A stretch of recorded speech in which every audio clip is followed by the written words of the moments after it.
In 1998, a developer in downtown Miami tore down an old apartment block to build luxury condominiums on one of the most expensive corners in Florida. State law required an archaeological survey first. He was not enthusiastic about it.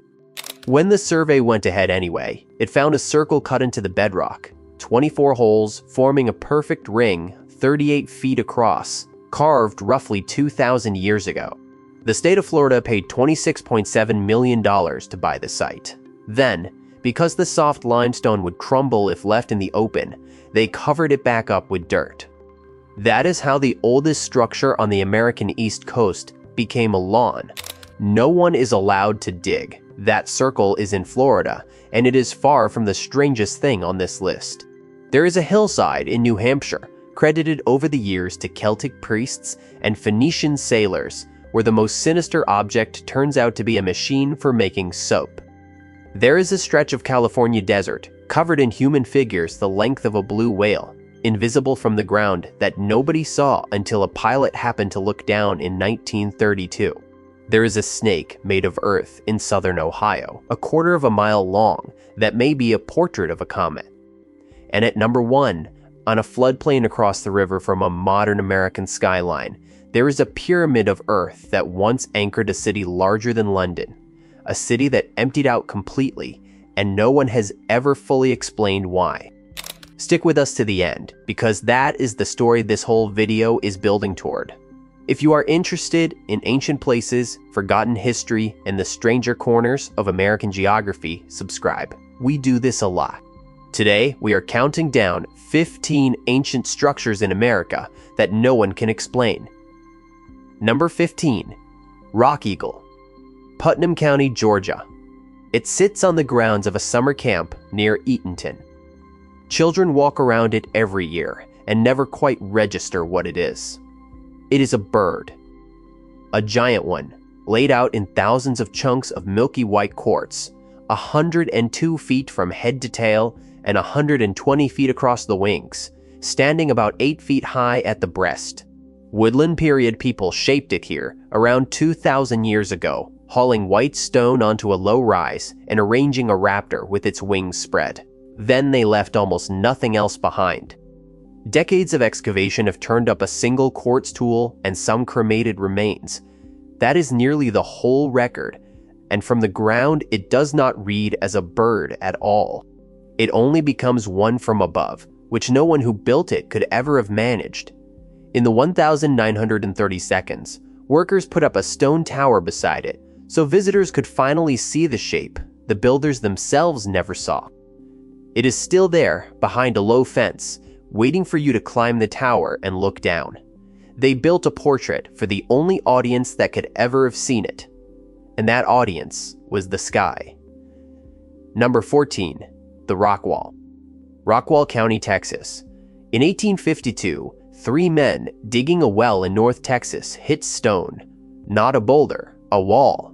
Flat slabs that looked stacked, squared, almost mortared, running off into the dirt in both directions. They were impressed enough to name the town after it. Then the county Rockwall. Texas is named for a wall nobody is sure anyone built.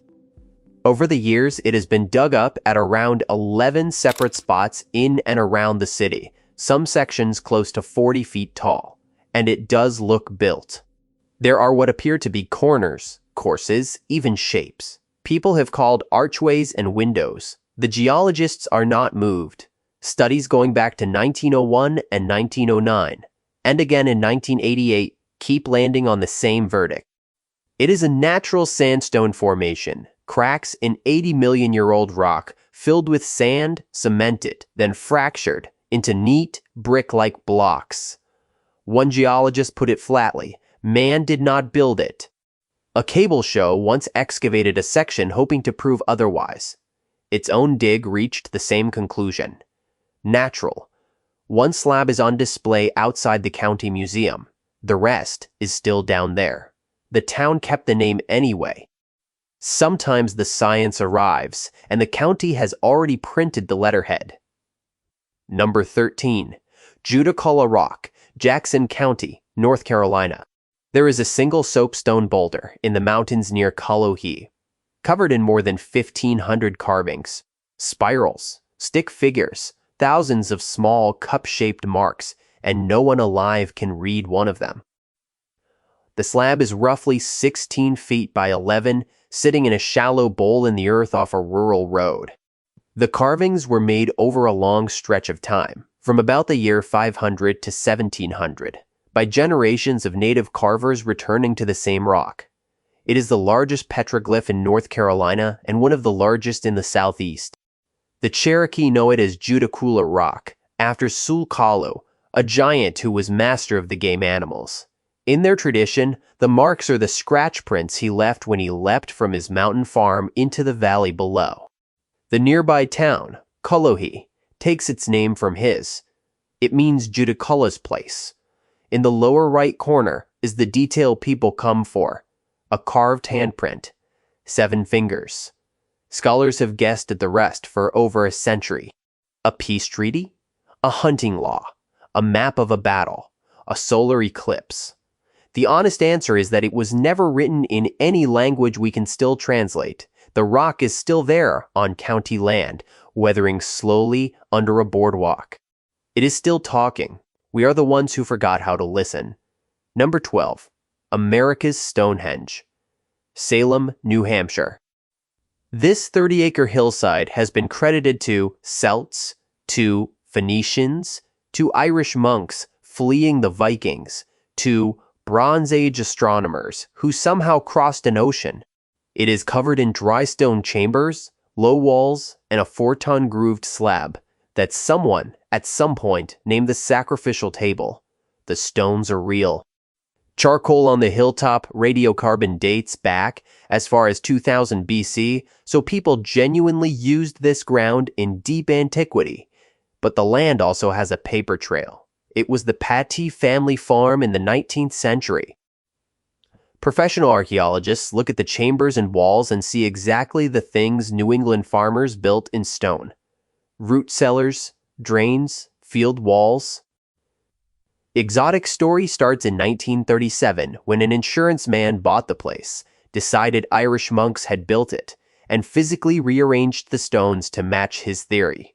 Every owner since has added another. The supposed ancient inscriptions are considered wishful reading at best, and that dreaded sacrificial table with its channels cut as if to drain blood.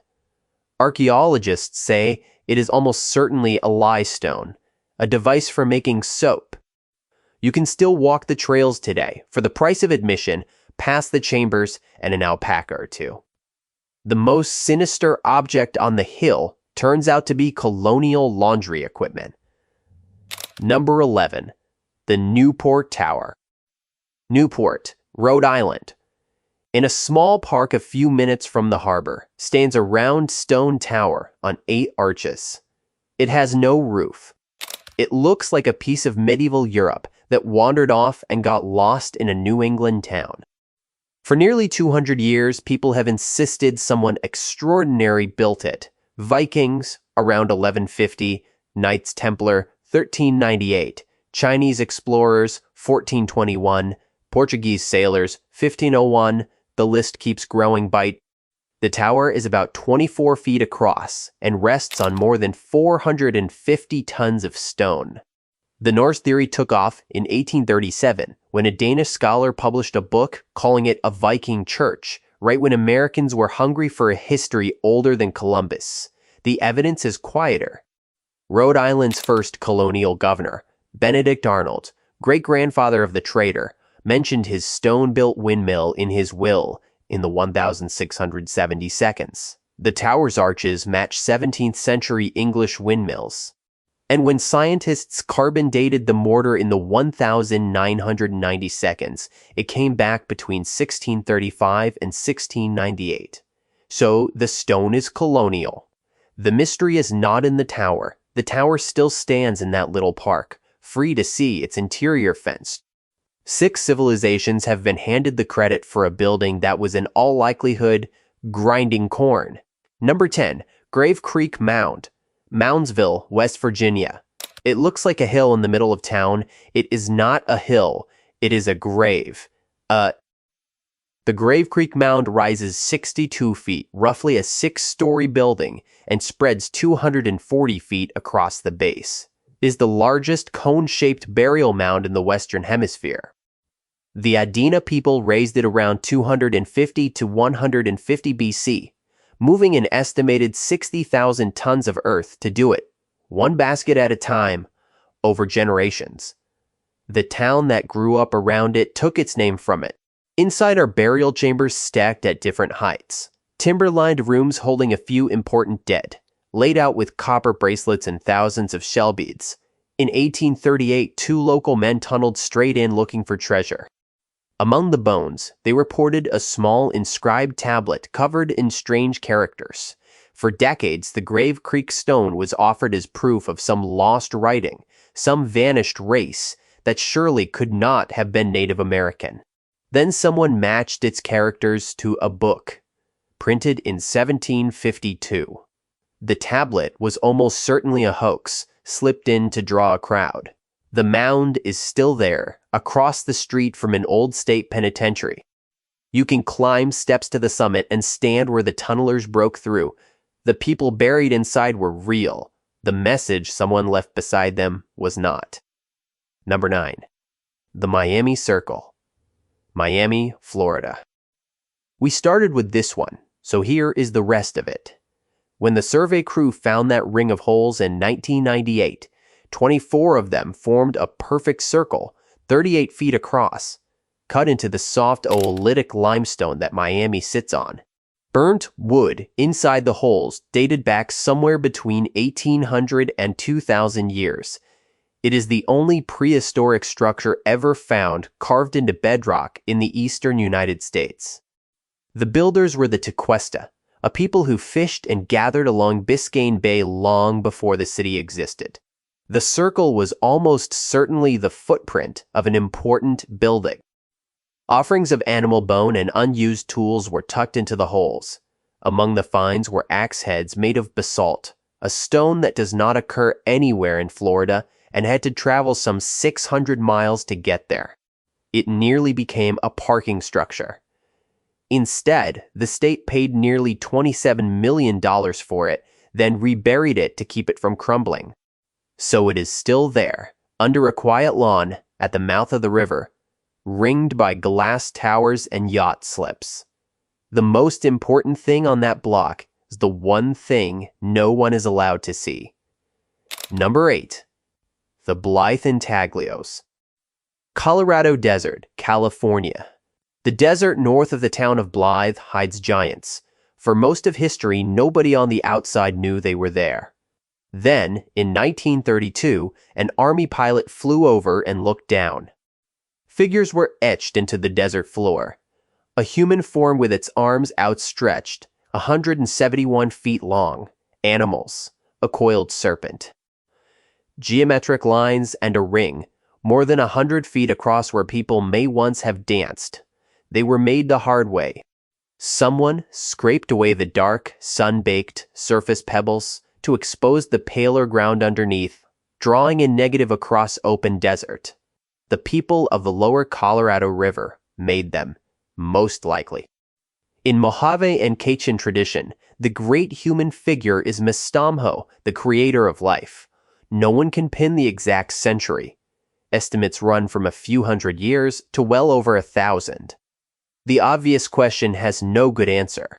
The figures are far too large to take in from the ground. You cannot stand beside one and see it. Their makers built them for a vantage point. They had no way to reach. During the Second World War, General Patton trained tank crews in that desert. Their treads cut across some of the figures. The scars are still there, on drawings older than the country. The site is fenced now and open to anyone willing to make the drive. For 1,000 years, the only thing that could see them properly was the sky. Then, a man in a cockpit looked down. We opened this video with the Miami Circle, a 2,000-year-old structure, a state paid $27 million for, and then quietly buried. If that one caught you off guard, let us know in the comments. If these are as strange to you as they were to us, A thumbs up helps more people find them. We are about halfway through. The 5 ahead are the ones that stayed with me longest. Number 7, the Bighorn Medicine Wheel, Medicine Mountain, Wyoming. It sits at nearly 10,000 feet on a bare ridge above the tree line in the wind. It is a wheel of stones. An outer ring about 80 feet across, a cairn at the center, and 28 lines of rock running out like spokes. Plains peoples built it and tended it over centuries, on a mountain that has been sacred ground for something like 7,000 years. In 1974, a solar physicist named Jack Eddy studied the layout and found the spokes and cairns pointing at real things in the sky. The sunrise at the summer solstice, the rising points of bright stars, Aldebaran, Rigel, Sirius. Not everyone agrees the star alignments were intended. The solstice line is harder to argue with. The number of spokes matters too. 28, the days in a lunar month. And the alignments are sharpest for a date around the year 1200, drifting slowly since as the Earth itself wobbles on its axis. You can reach it only in the warmer months. The rest of the year it is buried in snow. Even in summer, it is a 1.5 mile walk uphill in thin air, past a rope fence hung with cloth and offerings left by people who still come here to pray. They were doing astronomy on a mountaintop, in the cold with stones. And they were right. Number 6, Casa Grande, Coolidge, Arizona. Rising 4 stories out of the flat Sonoran Desert is a tower of mud. It has stood for roughly 700 years, which mud is not supposed to be able to do. The people who built it are usually called the Hohokam, and they were master engineers. They dug hundreds of miles of irrigation canals and farmed this desert for over 1,000 years. Around the year 1300, they stacked tons of caliche, a natural desert concrete, into this single-windowed block, unlike anything else they made. The Spanish missionary, who founded in 1694, gave it the name it still carries, Casa Grande. The Great House, what it was for, no one knows. A ceremonial center, an administrative hall, a gathering place, an observatory. That last idea has some weight. High in the walls are openings positioned to line up with the sun and moon at specific moments, and one small round hole frames the setting sun on the summer solstice. A calendar cut into a wall. Within about a century of finishing it, the culture that raised it unraveled and the valley emptied. They left no writing. The building's purpose left with them. It still stands, sheltered now under a steel canopy, built in 1932, on the first piece of ground this country ever formally set aside to protect. Somebody built a clock 4 stories tall, then left before they could teach anyone to read it. Number 5. The Newark Earthworks, Newark, Ohio. 2,000 years ago, people in what is now Newark moved an enormous amount of earth into perfect geometry. Circles, a square. An octagon, its walls hundreds of feet long, enclosing about 50 acres. Room enough inside for 4 Roman colosseums. The builders were the Hopewell. They were not a city here. They were a far-flung culture who gathered at this spot to raise by hand the largest set of geometric earthworks anywhere on the planet. That alone would be worth the trip. But the geometry hides something. The long axis of the octagon is aligned to the moon. Specifically, to the northernmost point, the moon reaches on the horizon at the far end of a cycle that takes 18.6 years to complete. And the alignment is precise, to within about half a degree. Think about what that requires. To find an 18-year rhythm, you have to watch the moon's rising point creep back and forth across the horizon, night after night, for decades, longer than many people then lived, and pass what you learn to the next generation, and the next, with no writing at all. Then, you build it into the ground. For a long stretch of the modern era, that instrument sat under a golf course. The octagon was leased to a private country club for about 100 years. It only fully reopened to the public on the 1st of January 2025 after a long fight, and it is now a World Heritage Site. For a century, people teed off on the most precise machine in ancient North America. Number 4. The Great Serpent Mound, Adams County, Ohio. On a ridge above Ohio Brush Creek, the earth takes the shape of a snake. It uncoils for nearly a quarter of a mile. 1,348 feet, 7 great curves ending in a tightly wound tail. At the head, open jaws seem to be closing around an oval, an egg, or a sun, or something no one has settled on. It is the largest serpent effigy on Earth, and from the ground you cannot really see it. You need the observation tower to understand what you are standing on. Native builders shaped it from clay and ash, reinforced with stone, apparently in one planned design, and here is where it gets strange. After more than a century of study, no one can agree how old it is.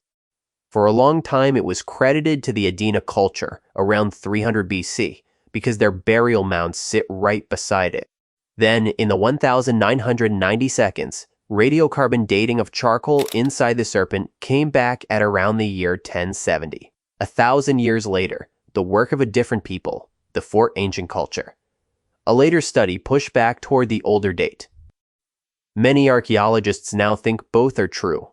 Begun by one culture, rebuilt by another, and there is one detail that keeps people up at night. That later date, around 1070, lands within a year or two of 1066, the year Halley's Comet burned across the sky over the entire northern hemisphere, a coiling serpent with a long, blazing tail. Some researchers think the mound is a portrait of the comet written into the hillside. It is still there, above the creek, curving through the trees.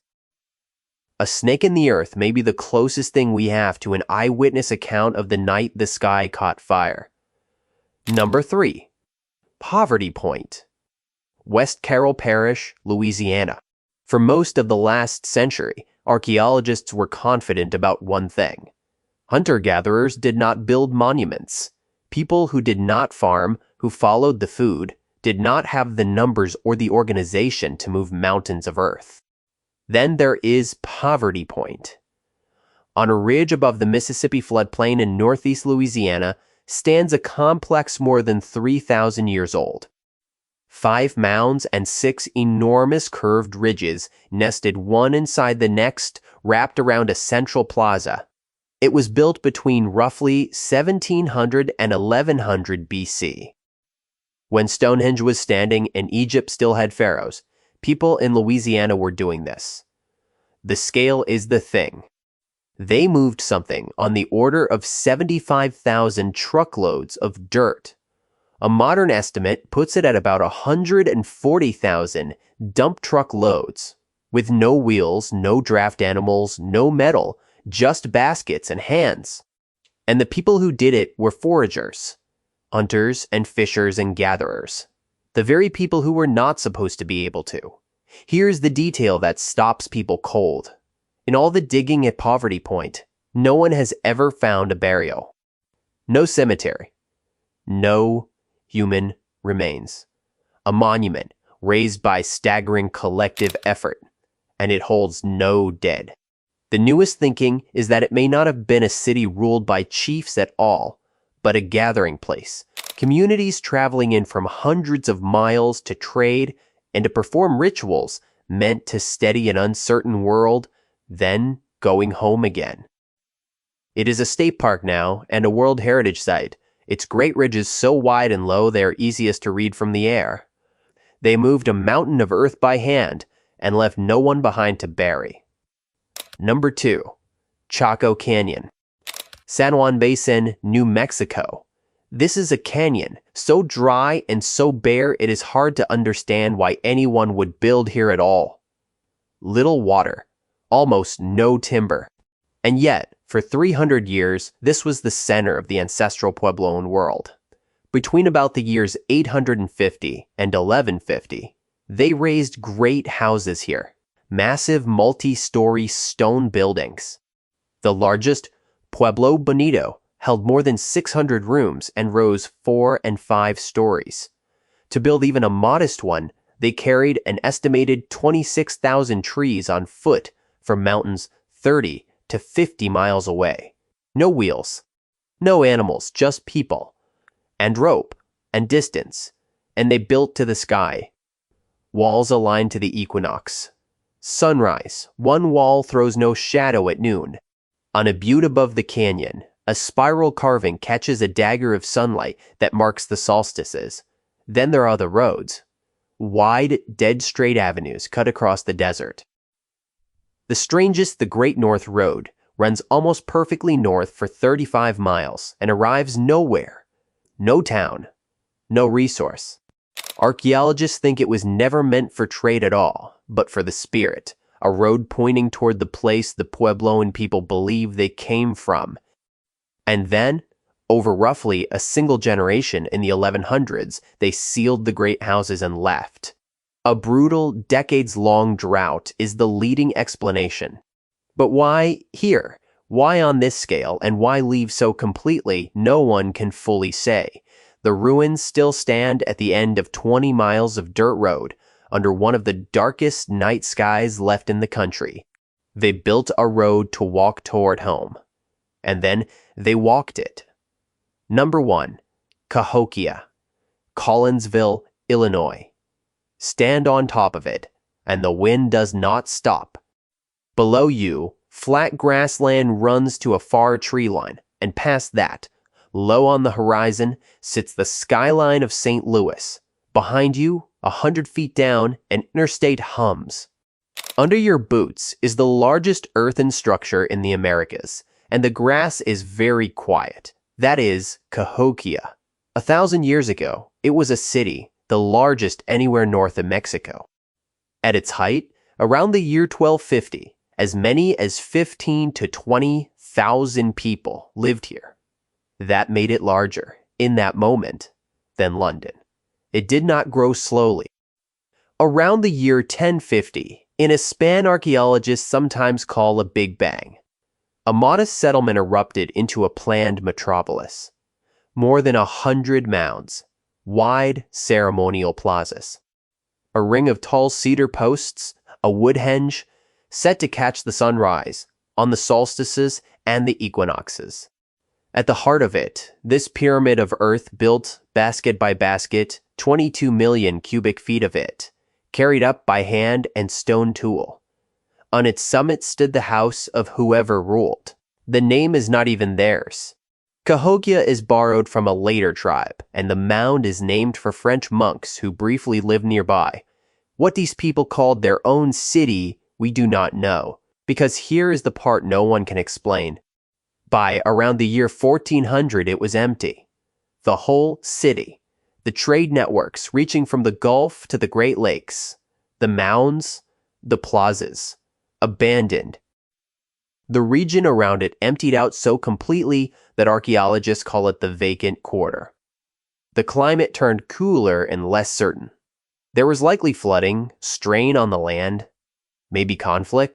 The people dispersed into other nations and carried the story with them. But no single answer has ever closed the case on why the greatest city in ancient North America simply ended, and there is a last insult in it. For a long time after, Americans looked at these mounds and refused to believe native people had built them. They invented lost races and wandering Europeans rather than accept the obvious. Until nearly the year 1800, no city in what became the United States was as large as Cahokia had already been centuries before. It is a state park now. You can climb the 154 steps to the top for free most days, dawn to dusk. And when you get up there, the thing that stays with you is not the size. It is the silence. A whole city's worth of it, with the skyline of the next one shining on the horizon. There are more of these. Native peoples raised thousands of mounds and monuments across what is now the United States, and we covered 15. The ones that did not make the list include drowned earthworks, a giant desert figure, a general's tanks nearly erased, and at least one effigy so old its own builders left no clue what it was for. My personal favorite on this list is Poverty Point, a monument built by people who were told, 3,000 years too late, that they should not have been able to build it. Which entry surprised you, and which one do you think we missed? Subscribe if you want more of this.